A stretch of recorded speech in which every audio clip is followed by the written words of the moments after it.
दिन प्यारे बच्चों, आज हम कक्षा 8 का पाठ पहला पढ़ेंगे। वो है व्रत है। माता सरस्वती जी से प्रार्थना है। कवि ने देवी सरस्वती की वंदना की है। कवि माँ सरस्वती जी से नव निर्माण हेतु वर मांगते हुए समूचे संसार को अलौकिक करने की प्रार्थना कर रहा है माता सरस्वती जी से। सूर्यकांत त्रिपाठी निराला जी की लिखी हुई है। अब हम इसको पढ़ते हैं। वर दे वीणा वादिनी वर दे, प्रिय स्वतंत्र रव अमृत मन नव भारत में भर दे। इसका अर्थ है, वीणा बजाने वाली हे माँ सरस्वती, तू मुझे वरदान दे। मुझे इस भारत देश को तू प्रिय और स्वतंत्र वाणी प्रदान कर तथा इसमें अमृतता का नवीन मंत्र भर दे, अर्थात भारत को स्वतंत्रता और अमरता की भावना प्रदान कर दे, हे वीणा वादिनी। काट अंध उर के बंधन स्तर, बहा जननी ज्योतिर्मय निर्झर, कलुष भेद तम हर प्रकाश भर, जगमग जग कर दे। इसका अर्थ है, हे माँ सरस्वती, मनुष्य मात्र के हृदय में जो अज्ञान के भिन्न भिन्न स्तरों के बंधन है उन्हें काट दे और उन्हें हर प्रकार के अज्ञान से मुक्त कर दे। उनके हृदयों में ज्ञान की ज्योति रूपी झरना बहा दे। मन के विकारों माने बुरे भावों को दूर कर दे, अज्ञान के अंधकार को मिटा दे, ज्ञान के प्रकाश को भर दे, संपूर्ण संसार को जगमग कर दे, हे मां शारदे।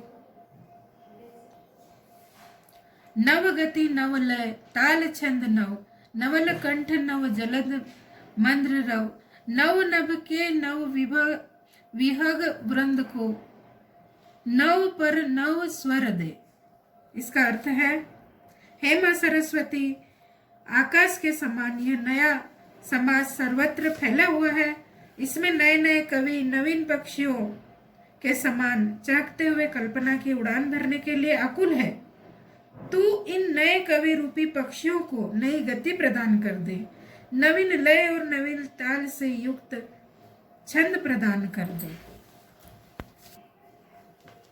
इन्हें नए नए पंख देकर ऊंची उड़ान भरने योग्य बना दे। इनके कंठ को कोमल और नवीन बादल के समान धीमा और गंभीर स्वर प्रदान कर दे, ताकि ये नए नए गीत कविताएं गा सके, हे वीणा वादिनी वर दे।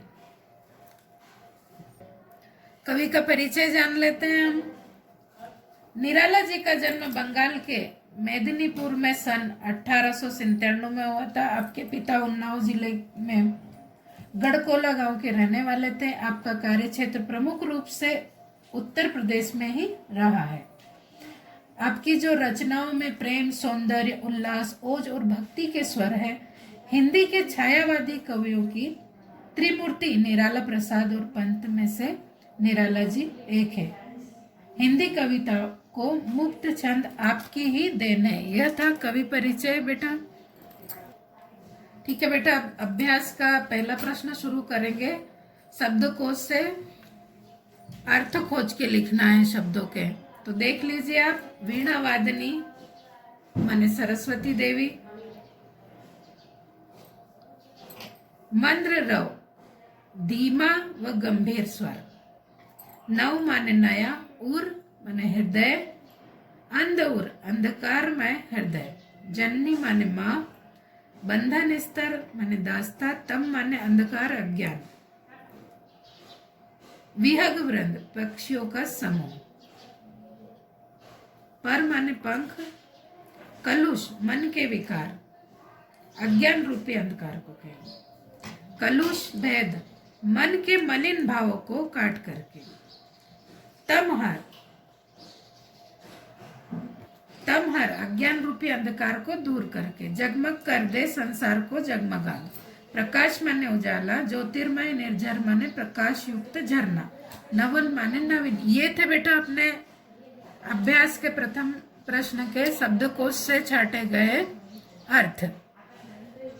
लिया है। अब आगे अब प्रश्न दूसरा है आपका, निम्नलिखित प्रश्नों के उत्तर संक्षेप में लिखना है। क नंबर का प्रश्न देखिए, नव नभ के माध्यम से कवि क्या कहना चाहता है? नव नभ के माध्यम से कवि क्या कहना चाहता है, हम उत्तर लिखेंगे। आप देख सकते हैं यहाँ पर मैं दिखा रही हूँ आपको, उत्तर में लिखेंगे आप, नव नभ के माध्यम से कवि कहना चाहता है कि सभी प्राणी नए भारतवर्ष की रचना करें और इन्हें इस निर्माण में सभी नए साधन प्राप्त हो। यह आपके पहले प्रश्न का उत्तर है जो कि संक्षेप में है। दूसरा प्रश्न देखिए यहाँ पर, इस कविता में कवि किससे वरदान मांग रहा है? इस कविता में कवि किससे वरदान मांग रहा है? बेटा देखिए उत्तर यहाँ पर लिखा है मैंने, इस कविता में कवि ज्ञान की देवी मां सरस्वती से वरदान मांग रहा है। इस कविता में कवि ज्ञान की देवी मां सरस्वती से वरदान मांग रहा है।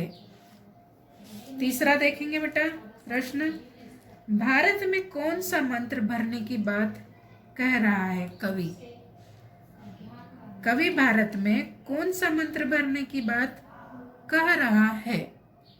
आप उत्तर देखेंगे बेटा यहाँ, कवि भारत में नव अमृत मंत्र भरने की बात कह रहा है। कवि भारत में नव अमृत मंत्र भरने की बात कह रहा है। ये आपके संक्षेप के तीनों प्रश्न के उत्तर कंप्लीट हो गए हैं। अब आगे देखिए बेटा तीसरा प्रश्न देखेंगे आप, निम्नलिखित प्रश्नों के उत्तर विस्तार से देना। आप समझ रहे हो, विस्तारित रूप से उनके उत्तर हमें देना। पहले हमने संक्षेप में दिए थे, अब विस्तार से देना। पहला देखेंगे, कवि मां सरस्वती से क्या वरदान चाह रहा है? कवि मां सरस्वती से क्या वरदान चाह रहा है, इसको हमको विस्तारित रूप से उसका उत्तर देना। तो आप देखेंगे बेटा, कवि मां सरस्वती से वरदान चाहता है कि संपूर्ण भारतवर्ष में स्वतंत्रता की नई भावना का अमर मंत्र भर जाए, प्रत्येक व्यक्ति के हृदय से विभिन्न स्तर से अज्ञान का अंधकार दूर हो जाए तथा सर्वत्र ज्ञान की ज्योति का झरना बहने लगे, मन के विकार दूर हो जाए, अज्ञान का अंधकार नष्ट हो जाए तथा समस्त संसार ज्ञान के प्रकाश से चमक उठे, संपूर्ण भारत नई गति प्राप्त करके गति और छंद के क्षेत्र में नवीनता प्राप्त करे, प्रत्येक कंठ में मधुर स्वर नए बादल की गंभीर और कल्याणकारी गर्जना के समान उठने लगे, कविता और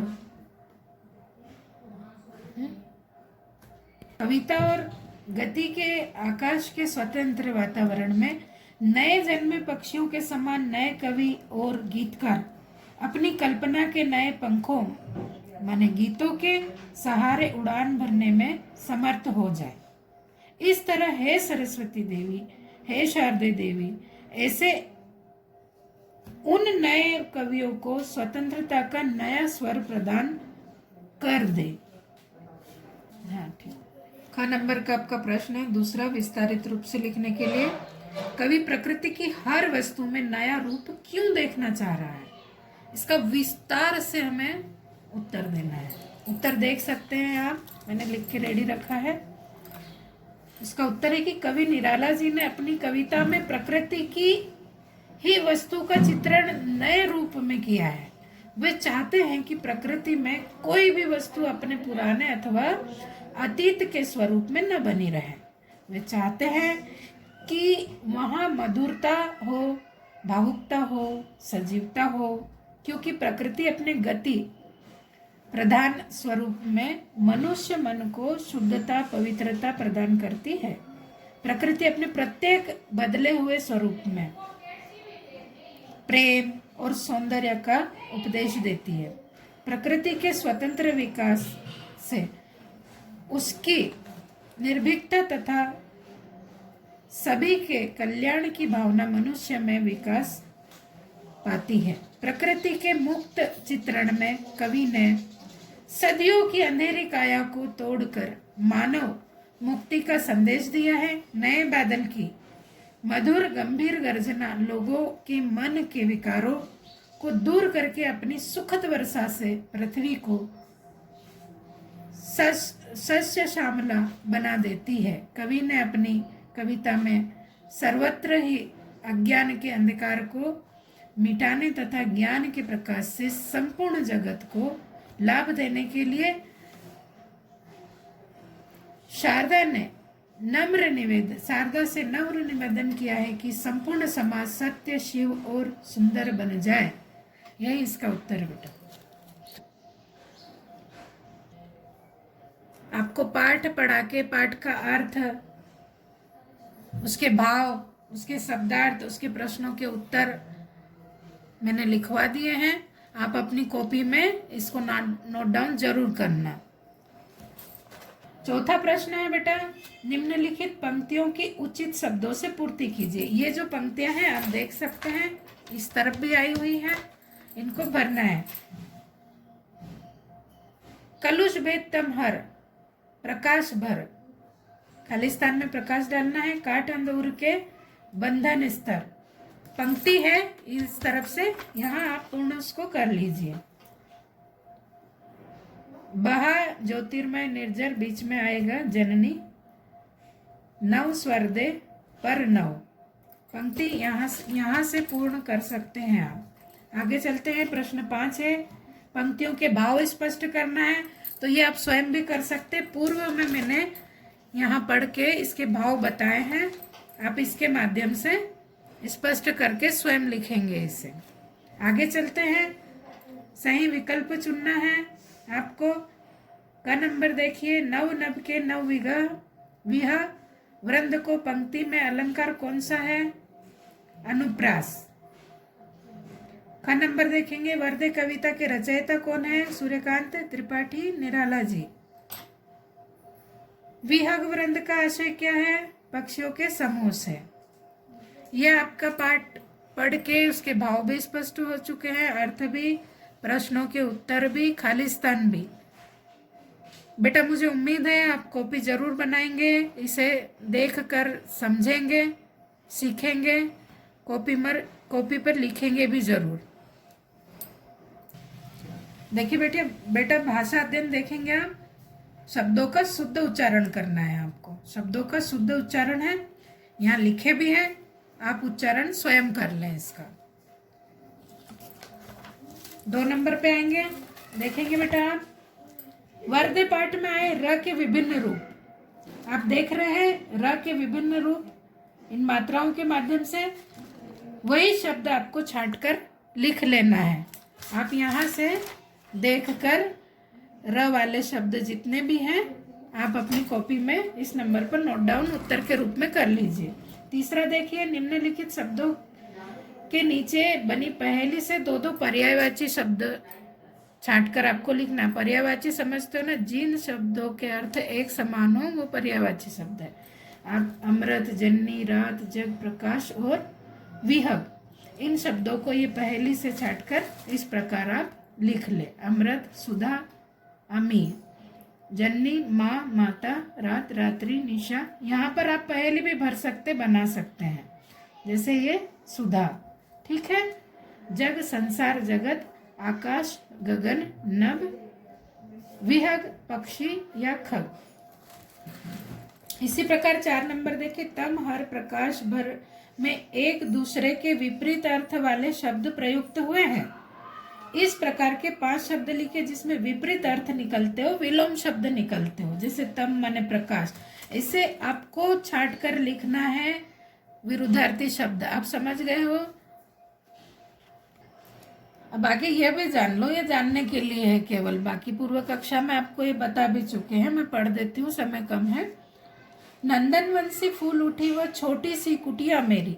ये जो पंक्ति है, इस पंक्ति में कुटिया उपमेय, नंदनवय उपमान और फूल उठी साधारण धर्म तथा सी वाचक शब्द है बेटा।